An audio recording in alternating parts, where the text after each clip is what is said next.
ஓம் நம சிவாய, ஓம் நம சிவாய, ஓம் நம சிவாய. இப்போ திருவிளையாடல் புராணம்ல அதை எழுதினவரை பற்றின விவரங்கள், ஒரு வரலாறு. திருவிளையாடல் புராணம்ங்கிறத பல பேர் எழுதியிருக்கா, பல தடவையா. இது இந்த ஸ்காந்த புராணத்துல ஒரு பகுதியா வருது.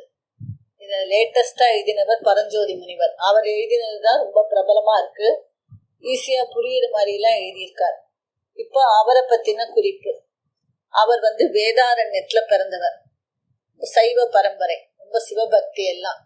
அவ அப்பா அவருக்கு சின்ன வயசுலயே சமஸ்கிருதமும் தமிழும் ரொம்ப நல்லா சொல்லி கொடுத்து ஒரு சிறந்த குருவா அவர் இவரை சமஸ்கிருதம் தமிழையுமே ரொம்ப தேர்ச்சி அடைஞ்சவா பண்ணியிருக்கார்.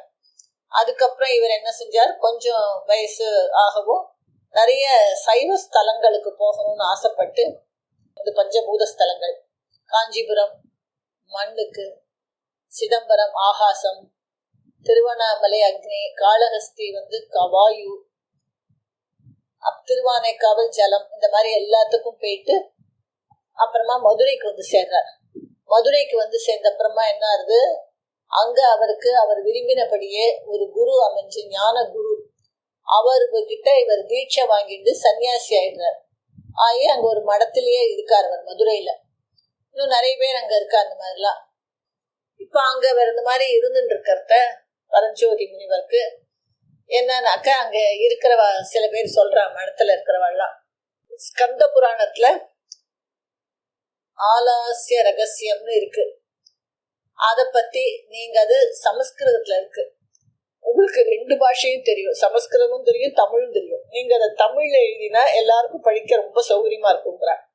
அதுதான் ஆலவாய். ஆலவாய்ங்கிறது மதுரையோட பேரு. மதுரைக்கு நிறைய பேர் இருக்கு. இதை எழுதணும் நீங்கன்னு சொல்றார். இவர் சொல்றார், எனக்கு எழுதுறதுக்கும் சந்தோஷம்தான், ஆனா அந்த பகவான் என்ன சங்கல்பம் பண்ணிட்டு இருக்காருன்னு எனக்கு தெரியாது. அவர் சங்கல்பம் இருந்தாதான் என்னால எழுத முடியும் அப்படின்னு சொல்றார். அப்போ அன்னைக்கு ராத்திரி தூங்குறத அவர் கனவுல மீனாட்சி அம்மன் வரா. மீனாட்சி அம்மன் என்ன சொல்றான்னா, என்னுடைய பிராணநாதர் இந்த மதுரை அம்பதியில நடத்தின 64 திருவிளையாடல்களை பத்தி நீ எழுது அப்படின்னு சொல்றான். ஆக்சுவலி அம்பாள் அப்படி சொல்லியிருக்கான்னா, அந்த அதுக்கு உண்டான சக்தி புலமை எல்லாமே இவ கொடுத்துருவோம். உடனே இவர் ரொம்ப சந்தோஷமா இவர் எழுதுறார். அந்த திருவிளையாடல் புராணத்தை அப்ப இருந்த சோழராஜா அதை அரங்கேற்றம் பண்றான். எல்லாரும் ரொம்ப சந்தோஷமா படிச்சு நன்னா இருக்கா. அதுக்கப்புறம் இவர் திருப்பி இவர் ஊரான வேதாரண்யம் பக்கத்துல இருக்கிற மகாராஜபுரம்ங்கிற இடத்துக்கு போறார். அங்க வேதாரண்யத்துல இருக்கிற மாதிரி சிவன் கோவில் கட்டணும்னு ஆசைப்படுறார். வேதாரண்யேஸ்வரர்னே பேர் வச்சு. சோ ஊர் ஜனங்கள்லாம் எல்லாம் இவர் படிச்சு ரொம்ப ஃபேமஸா இருப்பேன், நல்லா எல்லாருமே பைசா கொடுத்து நல்லதா அங்க ஒரு கோவில் கட்டிடுறார்.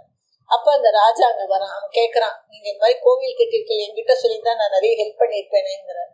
அப்ப இவர் சொல்றாரு, இப்ப கோவில் கட்டியாச்சு, ஆனா இதுக்காக கோவிலுக்காக வரவா எத்தனை பேர் இருப்பா, அவள்லாம் தங்கறதுக்கு உண்டான ஒரு மடம் மாதிரி வேணுங்கிற. உடனே ராஜா என்ன சொல்றான், அங்க 64 திருவிளையாடல் எழுதியிருக்கேன், ஒரு திருவிளையாடலுக்கும் 1 ஏக்கர்னு நான் 64 ஏக்கர் தரேன்னு சொல்லிடுறாரு. அதுல பெரிய மடம் கட்டி அங்கேயே இருந்துட்டு கடைசியில அங்கேயே ஒரு சமாதி ஆயிடுறார். இதுதான் இவருடைய இது. இனிமேதான் இவர் எழுதினதை பத்தி வரும். இதுக்கு நடுவுல இன்னொன்னு இவர் சொன்னார். ஆக்சுவலி அம்பாள் குரல் எவ்வளவு மதுரமானதுங்கிறதுக்கு சரஸ்வதி தேவி வீணை வாசிச்சு இருக்காளாம். அப்ப அம்பாள் அதை கேட்டு மயங்கி போய் சபாஷ்னு சொல்றா. சபாஷ்னு அவ சொன்னதை கேட்ட உடனே சரஸ்வதி தேவிக்கு ரொம்ப வெக்கமாயிடுறான். ஏன்னா அந்த சபாஷ்னு சொன்ன குரல்ல இருந்த அமிர்தம், தேன் அமிர்தம் மாதிரி இருக்கு. அதுக்கு முன்னால தன்னோட வீணையோ தன்னுடைய பாட்டோ எதுவுமே இல்லைன்னு சரஸ்வதி தோணித்தான். அந்த சபாஷ்ங்கிறதுல இருந்துதான் இப்ப சங்கீதம் படிச்சவா தெரியும், கர்நாடிக் மியூசிக் படிக்கிறதா இருந்தா முதல்ல சாப்பாசா சொல்லணும்பா, அதுக்கப்புறம் தான் பாட்டு. அந்த சபாஷ்ல அவ சொன்னதுல இருந்துதான் சாப்பாசாவே வந்ததான். இது ஒரு சின்ன குட்டி தகவல். சரி, வணக்கம். அப்புறம் நாளைக்கு பார்ப்போம். நம சிவாய.